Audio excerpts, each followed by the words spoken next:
There is one insight that I would love to share with you that has changed my life, and that was the discovery, now confirmed by scientists all over the world, that human beings, all of us, we don't see the world as it is, we see the world as we are.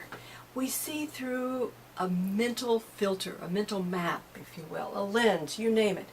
But the trick is understanding that literally believing is seeing, that we don't see what is outside of our mental map. You know, that's just the way it is. Now, that wouldn't be good or bad. It all depends on what is the nature of that mental filter. So, here is my claim, my big claim, is that you and I are alive at a time when we are absorbing this mental map that is life-destroying because it is not reflective of reality, and it traps us. Now, what is it? It's characterized by what I've come to call the 3 S's. And I think of it as a very scary, fear-engendering mental map, the scarcity mind.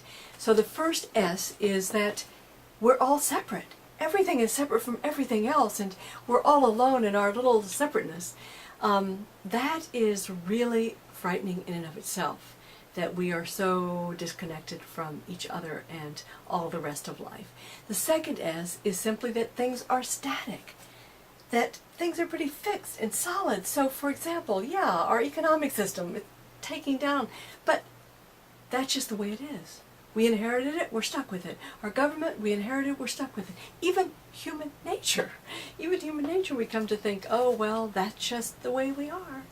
And so this idea of being stuck is also part of this mental map that I think is really damaging to us. And the third assumption that characterizes this filter is the premise of scarcity itself. That there's not enough of anything. I think of it as not enough goods and not enough goodness. On the good side, I mean that, in fact, there's not enough energy, there's not enough food, there's not enough parking places in Boston, come on.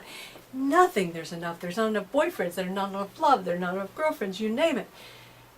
It's very scary. So this idea that there's not enough goes over to human nature itself, that there's not enough goodness in us, that if you peel away the fluff and boil it all down, what are human beings? We are materialistic, we are selfish, we're competitive, we are kind of selfish little shoppers at our core.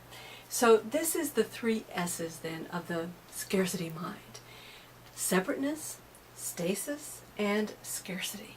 Seeing through this mental map, we are really in trouble.